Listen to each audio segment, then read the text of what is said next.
So the main aim of Social Impact Project is to model the downscale climate change effects and their socioeconomic impacts in 12 European islands, which are the case studies in the project, from 2030 to 2100 in the EU blue economy sectors.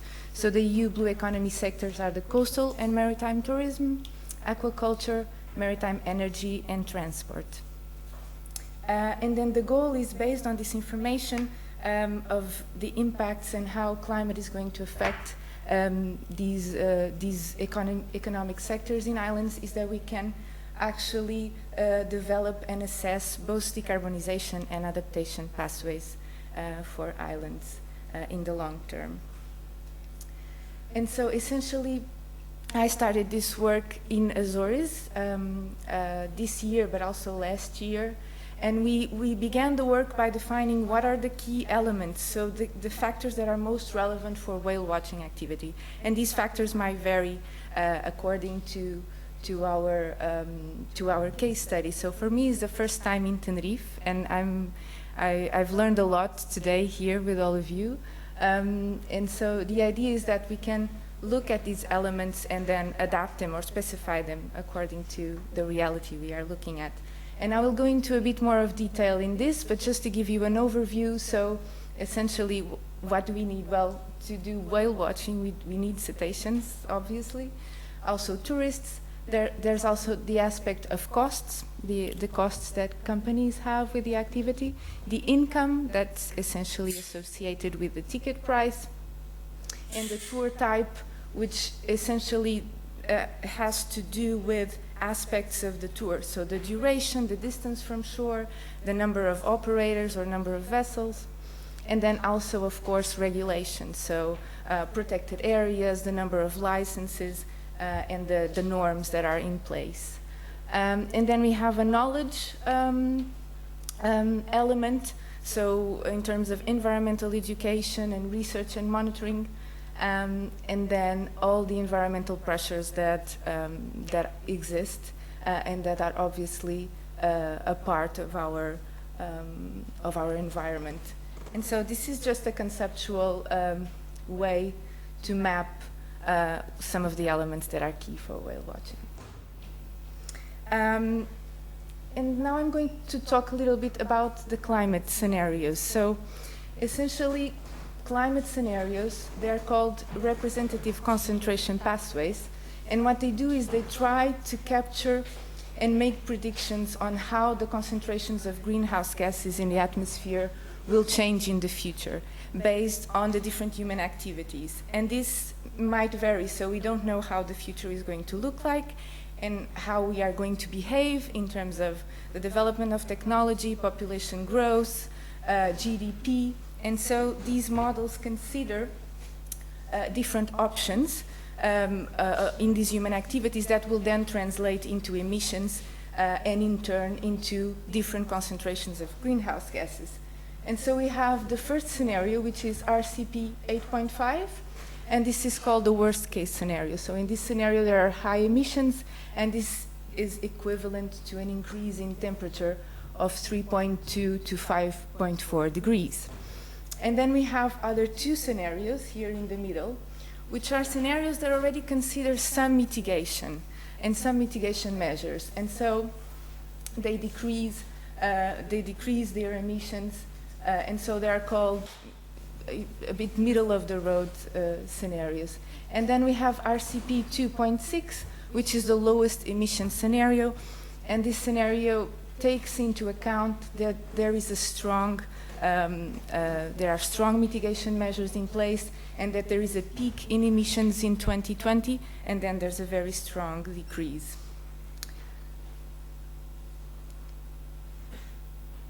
And so essentially we use these scenarios to look at how climate variables might behave in the future. And so we have climate projections, for example, for temperature and precipitation.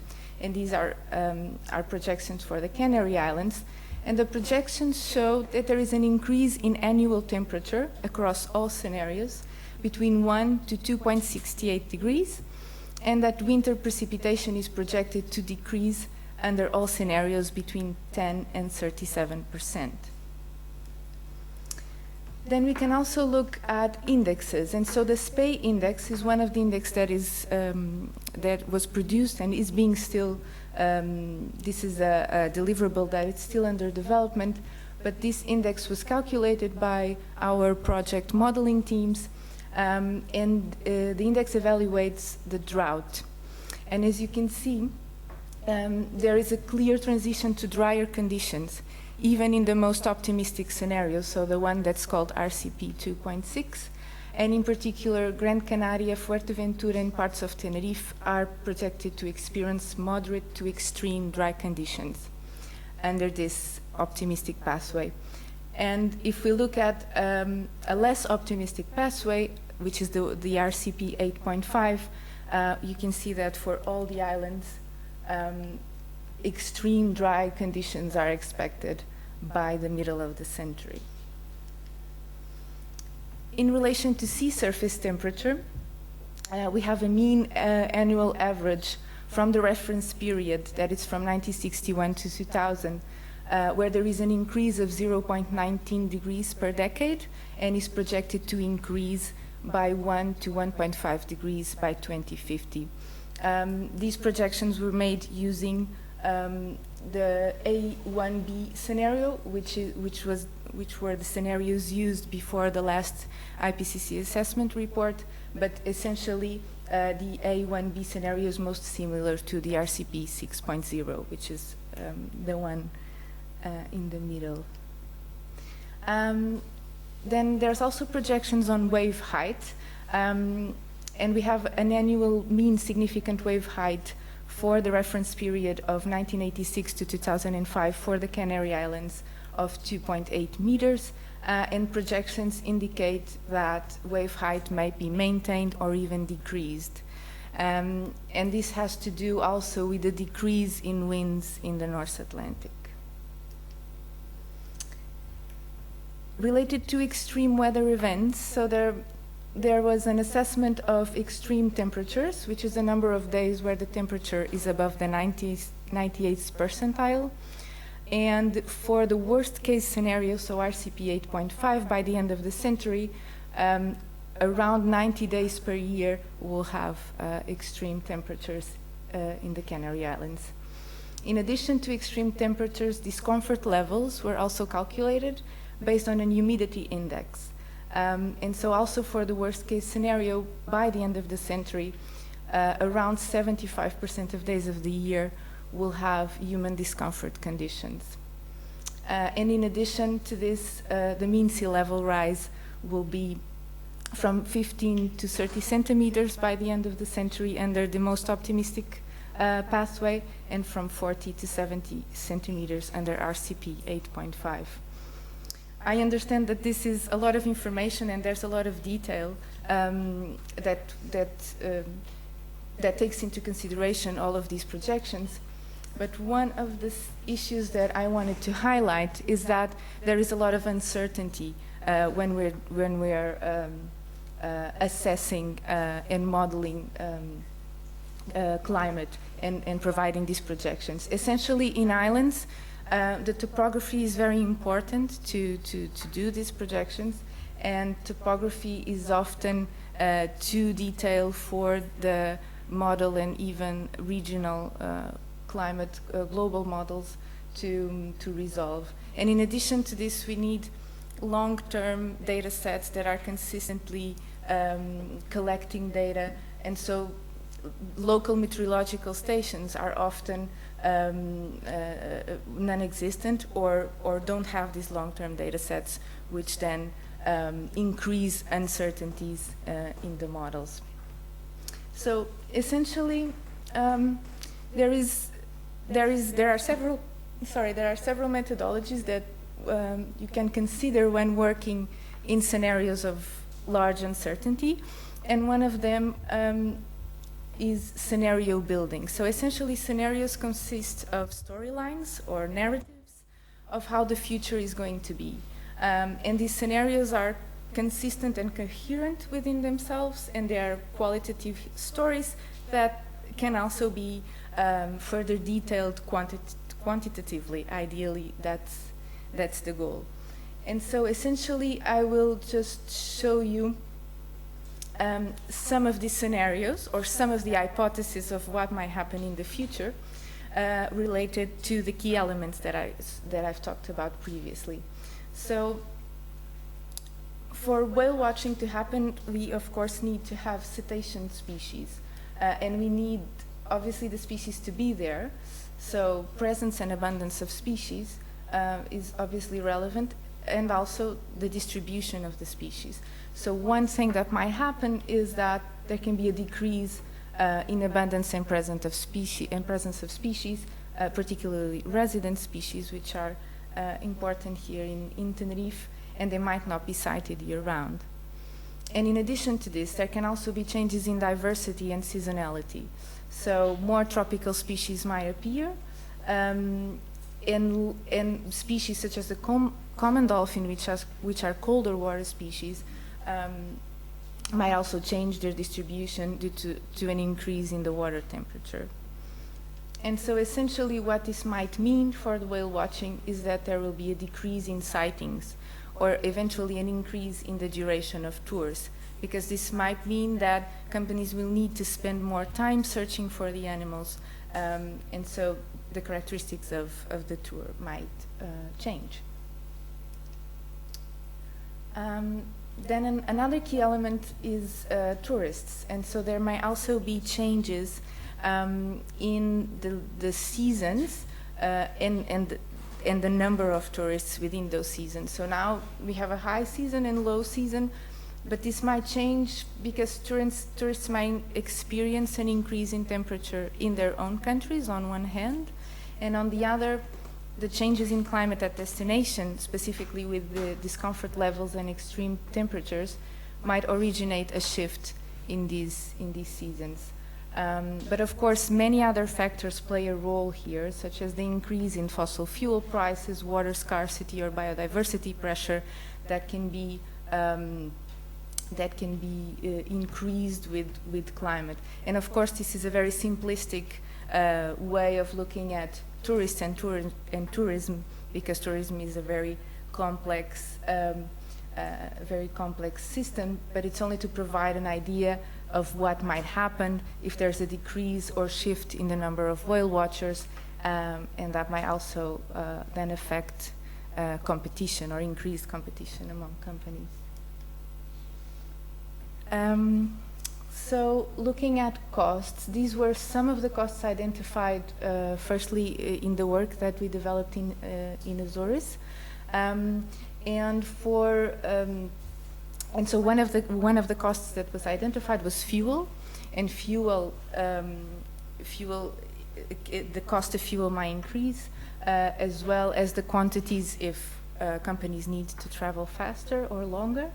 And then, of course, we have wages and assets are related to infrastructure that can also have increased costs if there are extreme weather events or weather changes.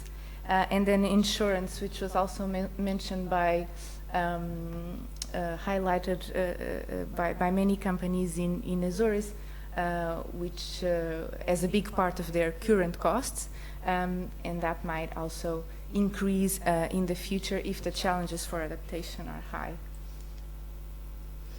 And then there are several other aspects where climate might change. For example, the tour type, I've mentioned some of these as the duration of tours and the number of operators and vessels.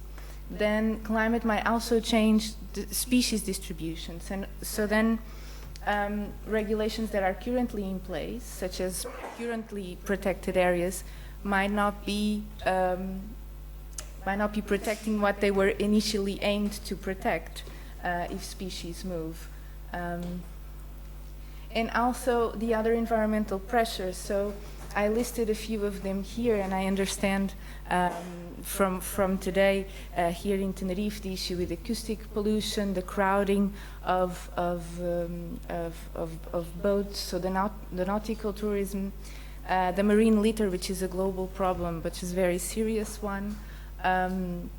But it's also very important to identify all these environmental pressures because it's where we can actually act. Because if species change their distribution, for example, if waters are warmer and prey species move, then species will also move, and there's not much we can act and do about it. But we can certainly reduce environmental pressures and increase the quality of their habitat, and so make their lives easier.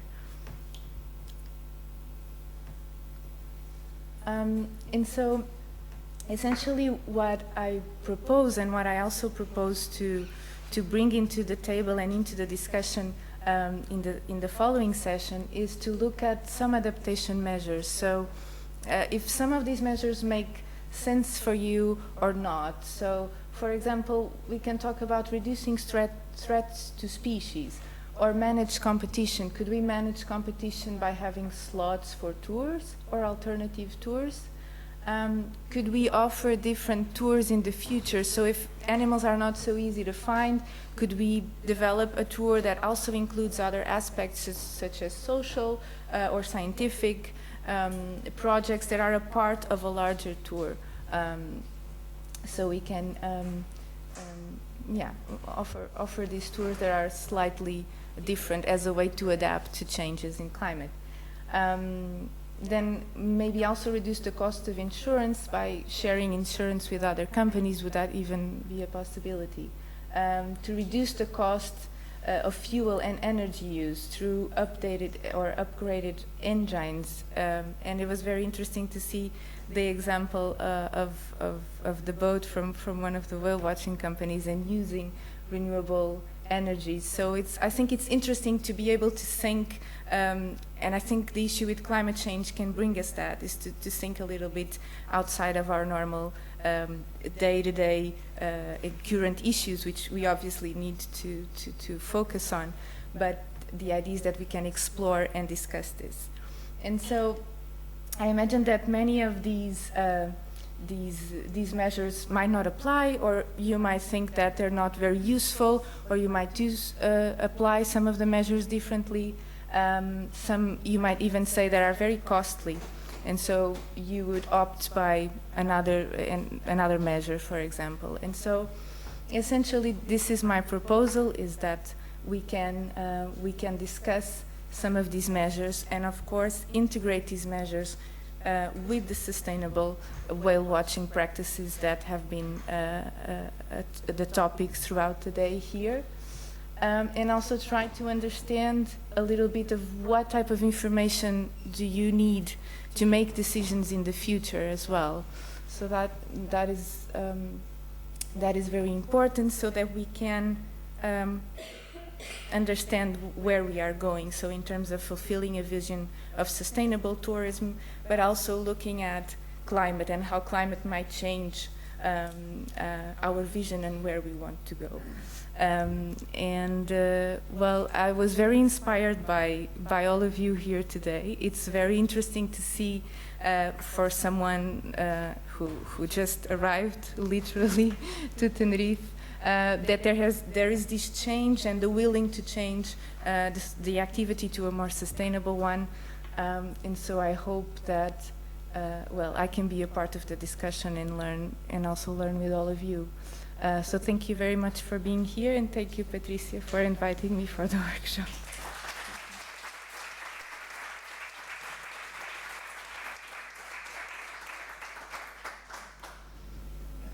When you were talking about extreme temperatures, were you just high temperatures or also low ones? The high ones. The high ones, yes. Yeah.